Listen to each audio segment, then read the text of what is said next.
Bapak-bapak dan ibu-ibu sudah jemaah sholat zuhur yang dimuliakan Allah. Pada hari ini kita mendapat kunjungan dari saudara kita yang bernama Syekh Muhammad Ibrahim. Selamat datang kami ucapkan ke tadi ke Permandan Pemerintah khususnya di wilayah Kabupaten ini. Beliau ini datang berkunjung ke daerah ini mencoba dalam rangka bersilaturahmi akan memberikan ceramahnya nanti. Mari kita dengar bersama-sama. Sebagaimana kita ketahui bahwa Palestina adalah sebuah negara yang belum merdeka sampai saat ini sudah ada. Kita sudah tahu bahwa bagaimana beratnya, besarnya perjuangan rakyat Palestina untuk memerdekakan negaranya. Tapi Bapak dan Ibu sekalian, syarat negara, sebuah negara untuk Palestina itu sudah ada sekarang. Pemerintahannya sudah ada, wilayahnya sudah ada, penduduknya sudah ada. Tetapi tinggal dari salah satu syarat negara merdeka itu adalah pengakuan dari 5 negara itu. 5 negara pemilik itu: Amerika, Inggris, Prancis, Rusia, dan China. Nah, itu belum mereka dapatkan, terutama dari Amerika dan Inggris.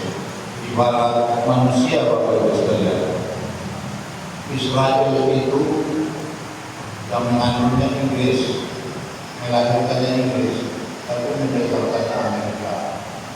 Jadi bagaimanapun kalau kita lihat perjalanan sampai saat ini, Allah alam dia akan mengakui Palestina sebuah negara merdeka. Oleh sebab itu, dalam rangka ini kita sebagai negara yang dilandasi oleh hukuman internasional Islam, ukhuwah Islamnya, wajar rasanya kita memberikan dukungan penuh terhadap negara Palestina ini.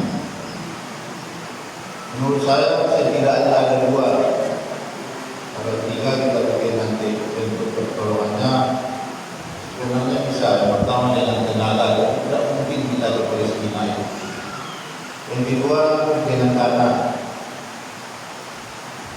Oleh sebab itu nanti mungkin ada penggalangan dana untuk bantuan kita kepada masyarakat Palestina yang sampai saat ini setelah beberapa bulan yang lalu, waktu saya tidak akhir 2023 dilanda pengurangan. Kalau kita lihat di media online, kita sangat sedih sekali melihat bagaimana neramanya anak-anak atau ibu di Palestina itu saat sekarang ini.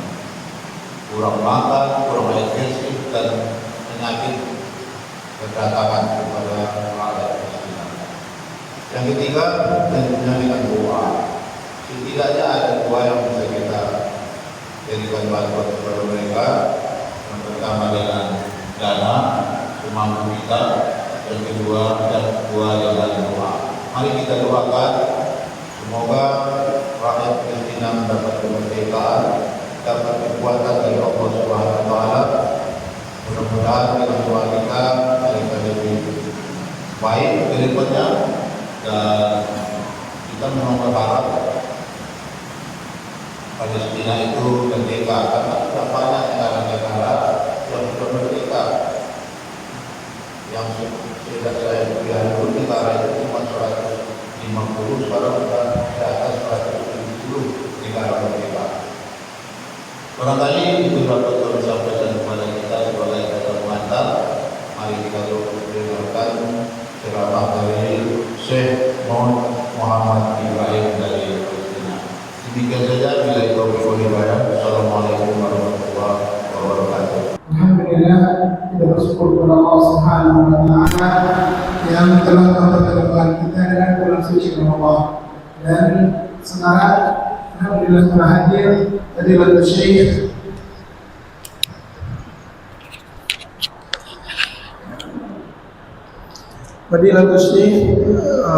Mu'adz Ibrahim Al-Umari.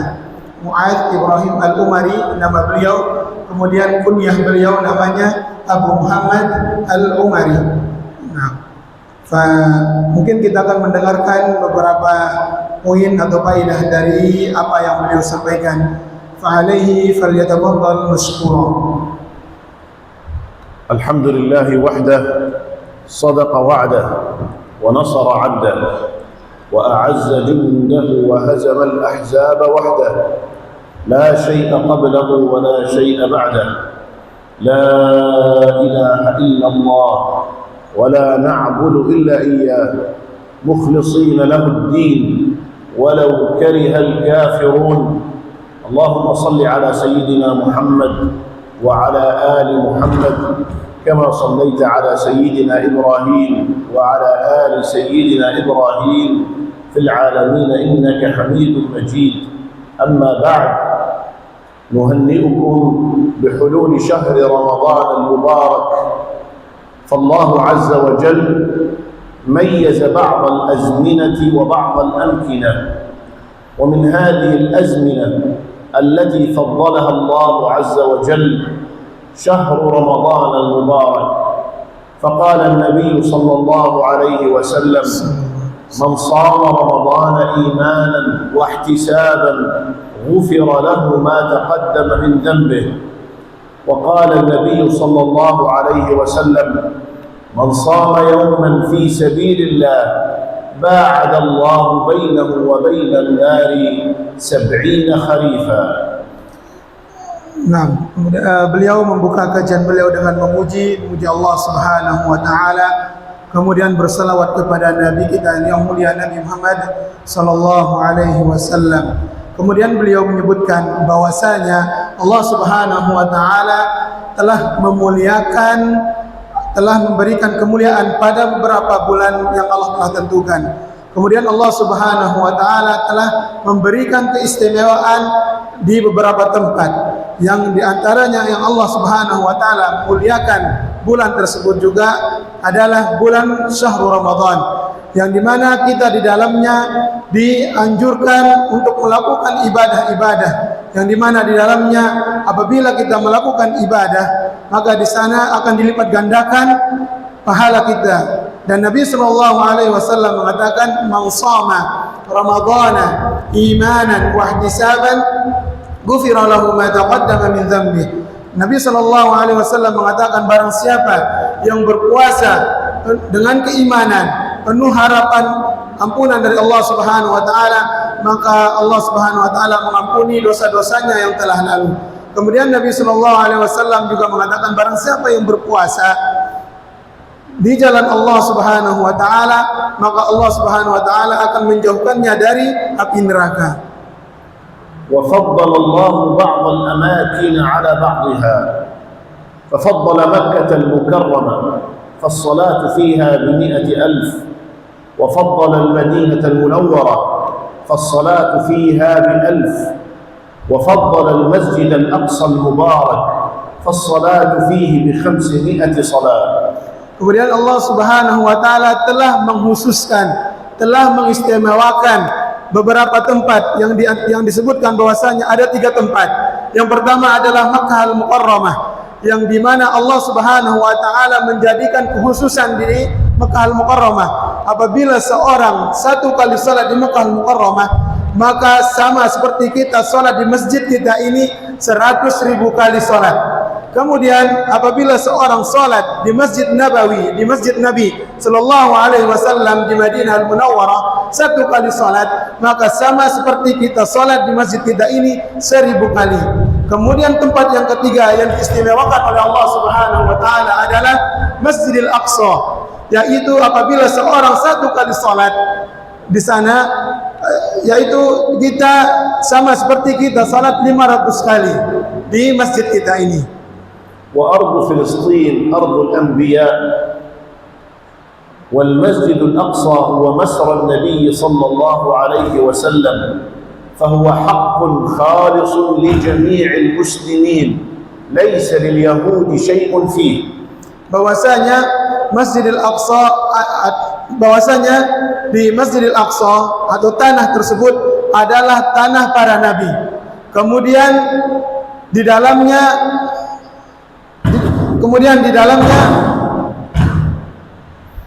bahwasanya di Masjidil Aqsa merupakan tanah para nabi yang di dalamnya disebutkan keutamaan yang di sana adalah tanah hak kaum muslimin, bukan hak orang-orang Yahudi. والواجب على كل المسلمين الدفاع عن المسجد الأقصى المبارك وأرض فلسطين بما يستطيعون. Hendaknya bagi kaum muslimin membela Masjidil Aqsa dengan seluruh jiwa dan raga mereka. ولذلك يقوم أهل فلسطين بالجهاد والدفاع عن أرض فلسطين والقدس نيابة عن الأمة. Oleh karenanya saudara-saudara kita di sana, bentuk pembelaan mereka mewakili saudara sesama muslim, yaitu membela Masjidil Aqsa. وفي الحرب الأخيرة على غزة حتى اللحظة قدموا أكثر من 100,000 شهيد وجريح. Karena kita tahu sekarang di sana terjadi berkecamuknya perangan, sudah banyak orang-orang yang mati syahid di sana. وتم تدمير 80% من قطاع غزة. Itu sangat banyak ya. Di sana tidak bisa dihitung karena sangat banyaknya orang-orang yang telah mati syahid. ومعظم الشهداء والجرحى من الأطفال والنساء. Dan kebanyakan di antara mereka yang syahid adalah anak-anak kecil dan ibu-ibu, dan masih banyak yang luka-luka. لأن اليهود لا يرقبون في مؤمن إلا ولا ذمة. Karena orang-orang Yahudi ini tidak ingin ada orang-orang muslim yang berada di Masjidil Aqsa. فيريدون طرد أهل فلسطين من فلسطين. Dan orang-orang Yahudi ingin mengusir seluruh kaum muslimin yang ada di Masjidil Aqsa. وهدم المسجد الأقصى. Kemudian mereka ingin menghancurkan Masjidil Aqsa. وبناء الهيكل. Mereka ingin membangun tempat peribadahan mereka di atas Masjidil Aqsa. ولذلك فإن الواجب على جميع المسلمين Oleh karenanya wajib bagi kita sebagai kaum muslimin أن يدعموا أهل فلسطين untuk mendoakan saudara-saudara kita yang ada di Palestina, وينتصروا للمسجد الأقصى. yaitu yang dimana mereka menjaga atau menolong yang Masjidil Aqsa. قال النبي صلى الله عليه وسلم جاهدوا المشركين بأموالكم وأنفسكم وألسنتكم. Oleh karenanya Nabi sallallahu alaihi wasallam mengatakan jahidu, berperanglah. Mereka, kita doakan mereka, berperanglah dengan mereka, meskipun kita tidak bisa dengan raga kita, hendaknya mungkin kita bisa membantu mereka dengan harta kita, dengan semampu yang kita miliki. وفي الختام فإننا نشكر أندونيسيا حكومة وشعبا. Sebelum kita tutup, beliau mengucapkan terima kasih banyak kepada bapak-bapak, ibu-ibu dan para pembesar-pembesar yang ada di masjid ini, التي تدعم أهل فلسطين. Yang mendukung saudara-saudara kita, yang membela saudara-saudara kita di Palestina. كما نشكر مؤسسة KNRB Sebagaimana beliau mengucapkan kepada Muassasah KNRB التي تقوم بإيصال المساعدات لأهل فلسطين. yang terus membantu saudara-saudara kita yang berada di negara Palestina. والنصر قريب بإذن الله. Insyaallah sebentar lagi pertolongan itu akan datang. وجزاكم الله خيرا. Dan beliau mengucapkan terima kasih atas perhatian bapak-bapak dan ibu-ibu secara umum yang ada di masjid ini. جزاكم الله خيرا. Jazakumullahu khairan.